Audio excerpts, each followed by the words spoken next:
नमस्कार। तो अभी तक हमने देखा रेस्पिरेटरी सिस्टम, श्वसन तंत्र की कार्यप्रणाली क्या होती है और उसकी संरचना क्या है। अब और उसी में हमने देखा था दो बीमारियां श्वसन तंत्र की, जिसमें पहली थी राइनाइटिस और दूसरी थी डीएनएस। राइनाइटिस और डीएनएस कैसे होती है, उसका कारण क्या होता है, उसका लक्षण वो कौन से देती है और उसका ट्रीटमेंट क्या है, अपन देख चुके हैं। अब आते हैं रेस्पिरेटरी सिस्टम की तीसरी बीमारी जो बहुत परेशान कर रही है आजकल। बीमारी का नाम है साइनसाइटिस या फिर एलर्जिक साइनसाइटिस। साइनसाइटिस या फिर एलर्जिक साइनसाइटिस। साइनसाइटिस में जैसे हमने पहले देखा था कि राइनाइटिस में राइना प्लस आइटिस था, मतलब नाक पर इन्फ्लेमेशन, ऐसे ही यहां जो है वो साइनस पर इन्फ्लेमेशन होगा, तो साइनस प्लस आइटिस मतलब साइनसाइटिस। आइटिस जो होती है वो इन्फ्लेमेशन होता है। इन्फ्लेमेशन के 5 साइन होते हैं। पहला साइन है सूजन। तो साइनस में अंदर की तरफ सूजन आना चालू हो जाएगी। पैरानेजल साइनस जो होते हैं, जो नाक के चारों तरफ पाए जाते हैं। साइनस का मतलब होता है हॉलो स्पेसेस, जहां कुछ नहीं है वो साइनस है। अगर हॉलो स्पेसेस में किसी भी रीजन की वजह से इन्फ्लेमेटरी चेंजेस आते हैं, तो इन्फ्लेमेटरी चेंजेस में पहला चेंज क्या आएगा, हॉलो स्पेसेस की जो दीवारें हैं, जो मेम्ब्रेन्स हैं, उनमें सूजन आना चालू हो जाएगी। पहला सूजन। दूसरा जो रहेगा वो रहेगी लालामी, रेडनेस। रेडनेस क्यों रहेगी? क्योंकि इन्फ्लेमेटरी एक्सुडेट्स वहां जमा होंगे, इन्फ्लेमेशन वहां होगा, थोड़ा बहुत मेम्ब्रेन पर स्कैचिंग इफेक्ट आएगा, तो धीरे धीरे करके रेडनेस वहां रहना चालू हो जाएगी। तो दूसरा रहेगा इफेक्ट रेडनेस। तीसरी रहेगी गर्मी, हीट। तो जब भी साइनसाइटिस होगी, साइनसाइटिस में जो इन्फ्लेमेटरी एरिया है उस एरिया में गर्मी रहेगी। जहां भी इन्फ्लेमेशन होता है, जैसे आर्थराइटिस में जोड़ पर अगर इन्फ्लेमेशन हुआ है, तो जिस जोड़ पर इन्फ्लेमेशन है उसके आगे पीछे ऊपर नीचे गर्मी कम रहेगी, लेकिन जहां इन्फ्लेमेशन है आप वहां हाथ रखोगे इस तरीके से, तो वहां का टेम्परेचर थोड़ा बढ़ा हुआ रहेगा। क्योंकि इन्फ्लेमेशन का मतलब होता है एक्यूट वेस्कुलर रेस्पॉन्स, मतलब बॉडी इस इन्फ्लेमेशन को सही करने के लिए अंदर से प्रयास करती है और उस प्रयास में हीट थोड़ी सी बढ़ जाती है, तो गर्मी रहेगी वहां पर। चौथा जो साइन होता है वो होता है दर्द। दर्द जो है वो जो जहां इन्फ्लेमेशन रहेगा वहां दर्द भी रहेगा। तो माथे में जैसे जो ये भौहें होती हैं, इसके आसपास दर्द रहना, नाक के आसपास यहां दर्द रहना, ये पूरा एरिया दर्द करता रहेगा। पैरानेजल जो साइनस होते हैं इनमें अगर इन्फ्लेमेशन होगा, पेन साइनसाइटिस के केस में ये पूरा एरिया एक तरीके से बहुत तेज दर्द करता है। तो चौथा जो सिम्टम है वो है दर्द। और पांचवा है लॉस ऑफ फंक्शन, मतलब कार्य क्षमता में कमी। कार्य क्षमता का कम हो जाना, कार्य क्षमता में कमी, ये पांचों साइन आना चालू हो जाएंगे। अगर ये पांचों साइन साइनस के पास आ रहे हैं तब इस प्रॉब्लम को बोला जाएगा साइनस में ये पांचों का मतलब इन्फ्लेमेशन को आइटिस से डिनोट करते हैं, तो साइनसाइटिस। अब अगर साइनसाइटिस हुई है तो इस साइनसाइटिस के होने का रीजन जो है वो डेफिनेटली कहीं ना कहीं आपका नेजल इनहाइजीन होगा। साइनसाइटिस कभी भी विदाउट नेजल इनहाइजीन के नहीं होगी। नेजल इनहाइजीन में क्या हो सकता है? हो सकता है आपके राइनाइटिस हो गई हो, पहले नाक चौक हो गई हो, बंद हो गई हो। राइनाइटिस का मतलब वो जो एलर्जिक राइनाइटिस होती है, या फिर कॉमन कोल्ड के चक्कर में भी राइनाइटिस होती है। तो ऐसी कोई भी प्रॉब्लम जो रिकरेंस में बार बार करके, जिसको कोल्ड हुआ, जिसको कफ बार बार हुआ, इसकी वजह से कभी ना कभी ये प्रॉब्लम जो है वो साइनसाइटिस में कन्वर्ट हो सकती है। अगर साइनसाइटिस में कन्वर्ट होगी तो हमें ये पूरे पांचों के पांचों साइन मिलेंगे और साइनस पर इन्फ्लेमेशन होना चालू हो जाएगा। साइनस जो है वो हॉलो स्पेसेस होते हैं, अगर इन्फ्लेमेशन होगा तो इन्फ्लेमेटरी एक्सुडेट्स वहां जमा होना चालू हो जाएंगे और ये पूरा हिस्सा भारी होगा। इस हिस्से में सूजन भी आना चालू हो जाएगी, दर्द भी रहेगा, और साइनस का जो काम है वो साइनस अपने काम को प्रॉपर तरीके से कर नहीं पाएगा। यहां साइनसाइटिस होगी, साइनसाइटिस के साथ में राइनाइटिस भी रहेगी। राइनाइटिस और साइनसाइटिस दोनों जब हो जाएंगे तो एलर्जिक राइनोसाइनोसाइटिस हो जाएगी, जिस केस में आपके फेफड़ों में जो यहां जैसे नाक थी, अब यहां ही प्रॉब्लम आ गई, नाक के आसपास के एरियाज में अगर प्रॉब्लम आ गई तो यहां से सांस जो है वो ट्रेकिया में आ ही नहीं पाएगी, और ट्रेकिया में अगर शुद्ध हवा नहीं आ पाएगी तो फेफड़ों की तरफ शुद्ध हवा का जाना रुक जाएगा, कम हो जाएगा, जिसकी वजह से शरीर में ऑक्सीजन की कमी होना चालू हो जाएगी। और ऑक्सीजन की जितनी कमी होगी तो ये साइनसाइटिस नाक की प्रॉब्लम जरूर है, लेकिन पूरे शरीर में ऑक्सीजन की कमी कराएगा।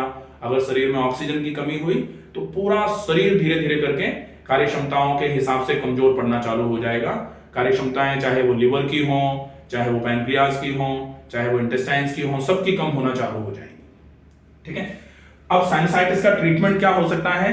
बेसिक ट्रीटमेंट जो साइनसाइटिस का है उसमें नेजल हाइजीन मेंटेन करना है। नेजल हाइजीन सबसे ज्यादा जरूरी होगा मेंटेन करना। दूसरा होता है कि जो यहां पर इन्फ्लेमेटरी एक्सुडेट्स जमा हो गए हैं इनको यहां से ड्रेन कराना है, खाली करना है इनको।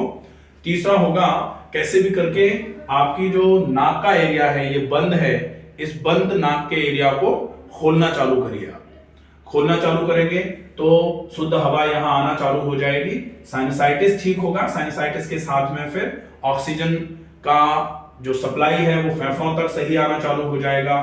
फेफड़ों से ऑक्सीजन जो है वो हार्ट में जाएगा, और हार्ट से ऑक्सीजन वाला जो खून है वो पूरे शरीर में जाएगा, तो पूरे शरीर की क्षमताएं बढ़ाना चालू कर देगा। अगर हमने साइनस को समय रहते ट्रीट नहीं किया तो ये बाकी बहुत सारी बीमारियां कराने का कारण बन सकता है। ठीक है, तो साइनसाइटिस के ट्रीटमेंट में हम ट्रीटमेंट क्या करेंगे? सबसे पहले प्राकृतिक चिकित्सा देखते हैं। तो प्राकृतिक चिकित्सा में साइनसाइटिस के लिए बेसिक जो ट्रीटमेंट होता है, एम ऑफ ट्रीटमेंट हम किसी भी बीमारी का जब जनरेट करते हैं, एम ऑफ ट्रीटमेंट कैसे निकालते हैं? जैसे साइनसाइटिस में हम ये देखें कि हमने एम ऑफ ट्रीटमेंट क्या बनाया? सबसे पहले किसी भी बीमारी को नेचुरोपैथी के हिसाब से अगर देखते हैं तो नेचुरोपैथी क्या कहती है? सर्वे रोगः मलावसा, मतलब कोई भी जो रोग है वो तब तक नहीं होता है जब तक आपके शरीर में मल जमा होना चालू नहीं होता है। और आयुर्वेद भी कहता है, क्या कहता है आयुर्वेद? आयुर्वेद ने कहा है सर्वे रोगः, जब सारे के सारे रोग कब होते हैं? जब शरीर में मल विकृत होना चालू होता है, मल जो है कुपित होना चालू होता है।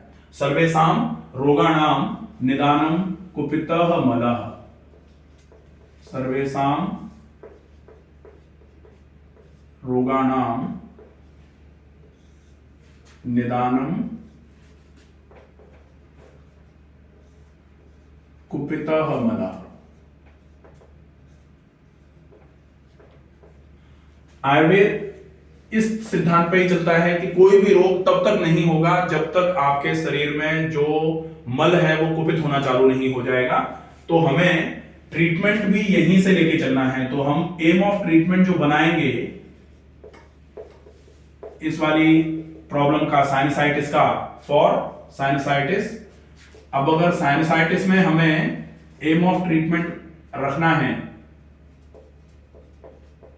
तो क्या रखेंगे? सबसे पहले इस सेंटेंस को ध्यान में रखते हुए हम देखेंगे कि ये जो मल कुपित हो रहा है इस मल को पहले निकालो। बीमारी कोई सी भी हो, साइनसाइटिस है, राइनाइटिस है, ब्रोंकाइटिस है, अस्थमा है, लंग एब्सेस हो रहे हैं, या फिर सीओपीडी हो रहा है, क्रॉनिक ऑब्सेसिव पल्मोनरी डिसीज जो होती है, या फिर आपके आईएलडी हो रहा है, या फिर लिवर डिसीजेस हो रही हैं, कोई सी भी बीमारी होगी, हमें सबसे पहला एम ऑफ ट्रीटमेंट रखना है एलिमिनेशन का। तो हम साइनसाइटिस में भी एलिमिनेशन का ट्रीटमेंट रखेंगे। एलिमिनेशन के लिए पूरे शरीर में जमी हुई गंदगी को बाहर निकालने का जो तरीका है वो होता है, सबसे पहले हम जमी हुई गंदगी कहां से निकाल सकते हैं? आंतों से निकाल सकते हैं। तो सबसे पहले आंतों को खाली करो। दूसरे नंबर पर किडनी से यूरिन के माध्यम से गंदगी निकालो, और तीसरे नंबर पर आप त्वचा से पसीने के रूप में गंदगी को बाहर निकाल दो, और चौथा होता है श्वास के माध्यम से कार्बन डाइऑक्साइड रूपी जो गंदगी है इसको बाहर निकालो। ये 4 वेज हैं जो एलिमिनेशन के लिए काम करेंगे। नेचुरोपैथी में इन चारों का उपयोग करना है अपने को। तो चारों का उपयोग करने के लिए हम मल को आंतों में से बाहर निकालने के लिए जो नेचुरोपैथी का ट्रीटमेंट कर सकते हैं वो क्या कर सकते हैं, एनिमा बहुत अच्छा ट्रीटमेंट है आंतों में से मल को बाहर निकालने के लिए। हाँ, इसके अलावा अगर हम एनिमा के इफेक्ट को बढ़ाना चाहते हैं तो मिट्टी की पट्टी एक बहुत अच्छा ट्रीटमेंट होता है, लेकिन मिट्टी की पट्टी चूंकि पहले से यहां ठंडक की बीमारी है, सर्दी की बीमारी है, सर्दी की बीमारी में अगर आप मिट्टी की पट्टी लगा देते हो पेट पे तो अगर वो थोड़ी भी ठंडक फेफड़ों की तरफ जाएगी तो प्रॉब्लम थोड़ी बढ़ सकती है, इसलिए मिट्टी की पट्टी आप पेट पर नहीं लगाएंगे। अब मिट्टी की पट्टी पेट पर नहीं लगाएंगे तो मिट्टी की पट्टी के जैसा ही इफेक्ट देने वाला एक ट्रीटमेंट होता है पेट का गर्म ठंडा सेक, alternate hot and cold compress over abdomen. अगर आप ये कर लेते हो तो इससे क्या होगा, आपने गर्म किया, गर्म का जो इफेक्ट है वो क्या है, फैलाने का। गर्म हमेशा मस्कुलर रिलैक्सेशन और वैसोडाइलेटेशन कराता है और ठंडा क्या कराता है, मस्कुलर कॉन्ट्रैक्शन और वैसो कंस्ट्रिक्शन। तो गर्म की वजह से खून की नलियां और मांसपेशियां फैली, ठंडे की वजह से सिकुड़ी, फिर गर्म लगाया फैली, फिर गर्म हटाया ठंडा लगाया सिकुड़ी, फिर फैली फिर सिकुड़ी, फिर फैली फिर सिकुड़ी। तो ये कॉन्ट्रैक्शन रिलैक्सेशन जो है आप पेट के हिस्से पे कर रहे हो, पेड़ू के हिस्से पे कर रहे हो, नाभि के आसपास वाले हिस्से पे कर रहे हो, तो धीरे धीरे धीरे धीरे करके नाभि के आसपास का पूरा हिस्सा जो है ना फैलना सिकुड़ना जब रहेगा तो आंतों की जो रिलैक्सेशन और कॉन्ट्रैक्शन की जो कैपेसिटी है वो बढ़ना चालू हो जाएगी। आंतों में चिपका हुआ भरा हुआ मल जो है वो बार बार आंतों के फैलने और सिकुड़ने की वजह से आंतों में से छूटना चालू हो जाएगा। और उसके बाद पहला ट्रीटमेंट पेट का गर्म ठंडा सेक होता है, दूसरे नंबर पर आप ट्रीटमेंट कर सकते हो एनिमा। आप एनिमा कर, बहुत सारे लोग ये कहते हैं कि इलाज तो आप एक जैसा दे रहे हो, बहुत सारे पेशेंट्स का, जैसे अगर मान लो 120 पेशेंट भर्ती हैं, 120 पेशेंट को सबको एक साथ एनिमा दिया एक लाइन में लगा करके कि भैया एनिमा सबका है।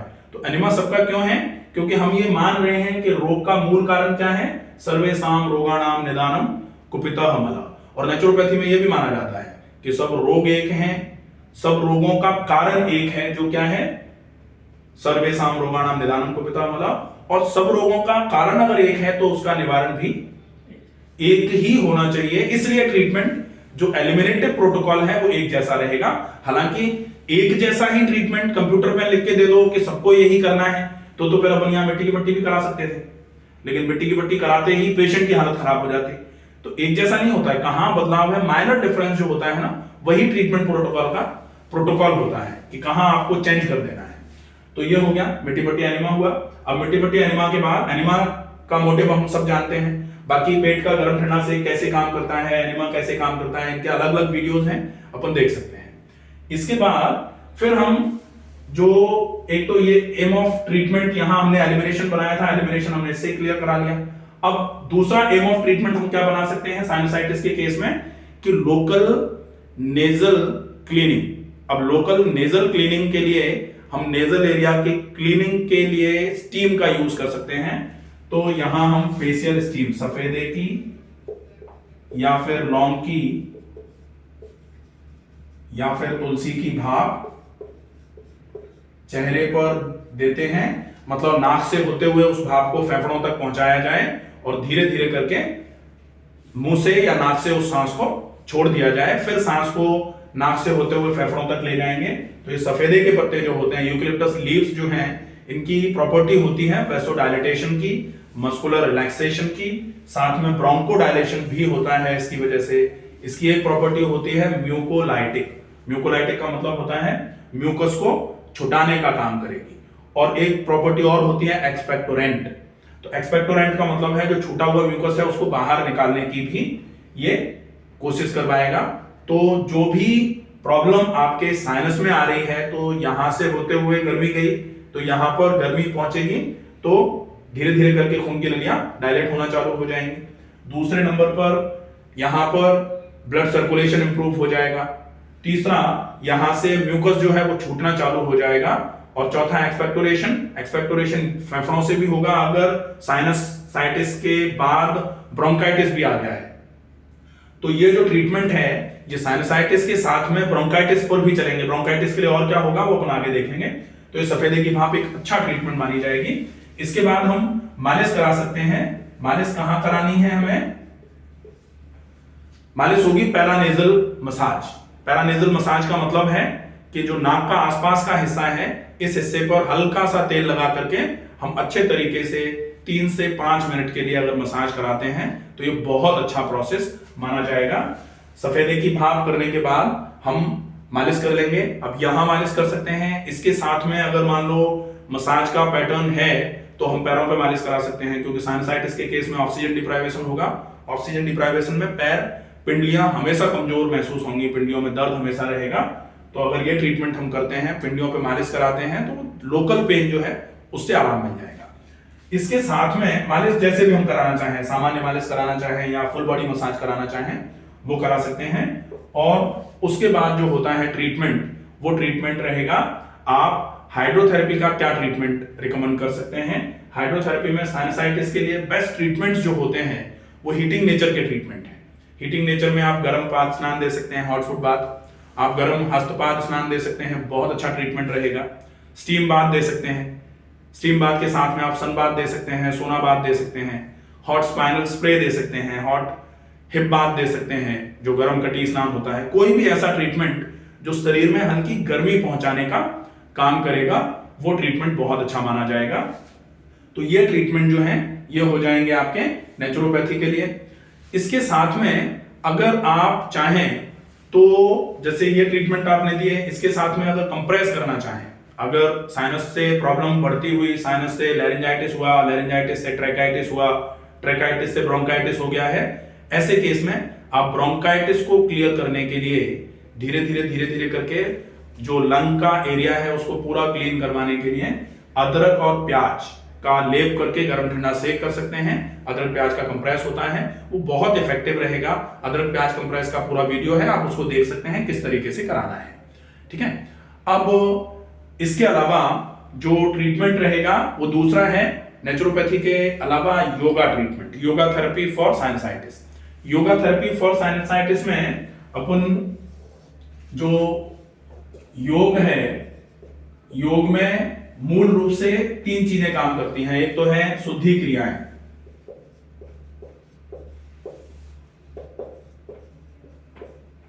दूसरा जो प्रचलन में चल रहा है आसन, और तीसरा है प्राणायाम।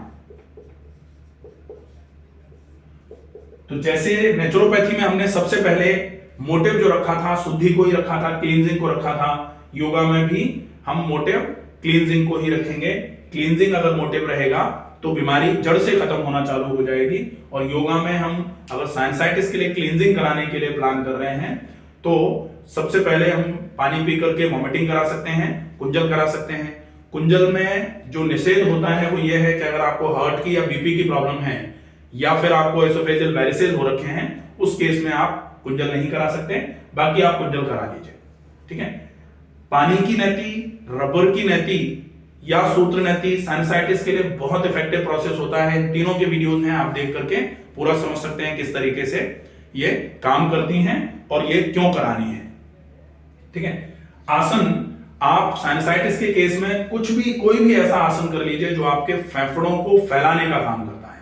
स्टैंडिंग सीरीज में आप ताड़ासन कर सकते हो, अर्ध चक्रासन कर सकते हो, तिर्यक ताड़ासन कर सकते हो, बहुत अच्छे आसन है। आप सुपाइन सीरीज में मत्स्यासन कर सकते हो, सुपाइन सीरीज का मत्स्यासन बहुत अच्छा आसन है इसके लिए। मत्स्यासन के अलावा आप प्रोन सीरीज में भुजंगासन कर सकते हो, तिर्यक भुजंगासन कर सकते हो, अच्छे आसन है। सिटिंग सीरीज में उष्ट्रासन बहुत अच्छा आसन है। तो अगर आप इन आसनों का उपयोग करते हो तो धीरे धीरे करके आपके लंग्स की कैपेसिटी बढ़ना चालू हो जाएगी, वो साइनसाइटिस के लिए बहुत इफेक्टिव काम करेगी। ठीक है। प्राणायाम में जो मूल प्राणायाम होता है वो है कैसे भी करके ऑक्सीजन सैचुरेशन बढ़ाओ, तो डीप ब्रीदिंग सबसे ज्यादा इफेक्टिव प्राणायाम है। इसके साथ में अगर आप साइनसाइटिस के लिए डायरेक्ट प्राणायाम कुछ ऐसा चाहें कि जो साइनसाइटिस में तुरंत काम करे, तो हम देख सकते हैं साइनसाइटिस ठंडक की बीमारी है, गर्म नेचर के प्राणायाम जो होते हैं वो काम करेंगे। तो सूर्य अनुलोम विलोम और सूर्य भेदी, ये 2 प्राणायाम साइनसाइटिस के लिए इफेक्टिव माने जा सकते हैं। लेकिन ये ध्यान रखना पड़ेगा कि अगर सूर्य अनुलोम विलोम, सूर्य भेदी कर रहे हैं, साइनसाइटिस के साथ आपको कहीं बीपी की प्रॉब्लम तो नहीं है, क्योंकि सूर्य भेदी बीपी को बढ़ाने का काम कर सकता है। अगर आपको साइनसाइटिस के साथ बीपी की प्रॉब्लम है तो केवल आप अनुलोम विलोम नाड़ी शोधन वाला और डीप ब्रीदिंग कर सकते हैं धीरे धीरे करके। तो ये हो जाएगा आपका योगा का प्रोसेस पूरा का पूरा, जो आप नेचुरोपैथी और yoga for sinusitis. Diet therapy for sinusitis में जाते हैं आहार चिकित्सा। तो आहार चिकित्सा में साइनसाइटिस के लिए मूल रूप से जो काम है वो ये है कि आप ठंडे नेचर की कोई भी चीज ना खाएं, जो कफ वर्धक है वो आप बंद कर दीजिए। मूल रूप से 3 चीजें होती हैं, शीत, पित्त और उष्ण।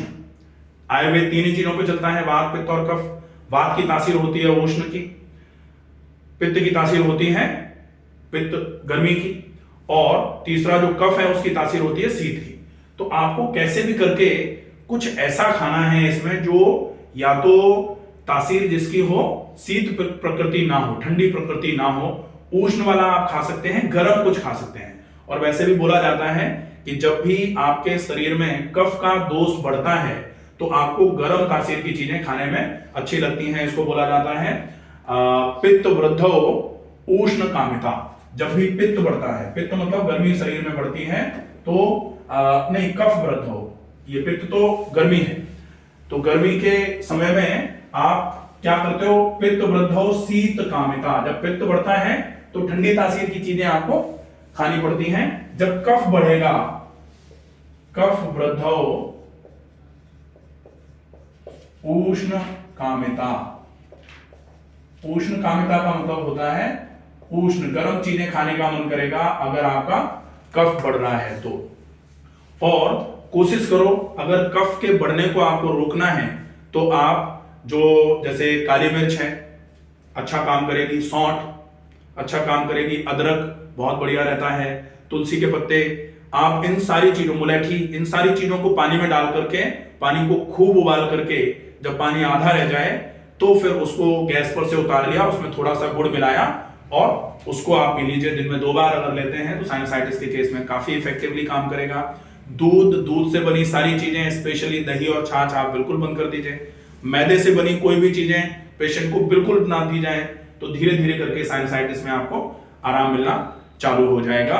ये होगा पूरा साइनसाइटिस का। साइनसाइटिस क्या होती है, साइनसाइटिस के फीचर्स क्या होते हैं, उसके लक्षणों में आपको क्या क्या कमजोरियां आएंगी, क्या क्या परेशानियां आएंगी, और उसका ट्रीटमेंट नेचुरोपैथी, योगा और डाइट थेरेपी से किस तरीके से कर सकते हैं।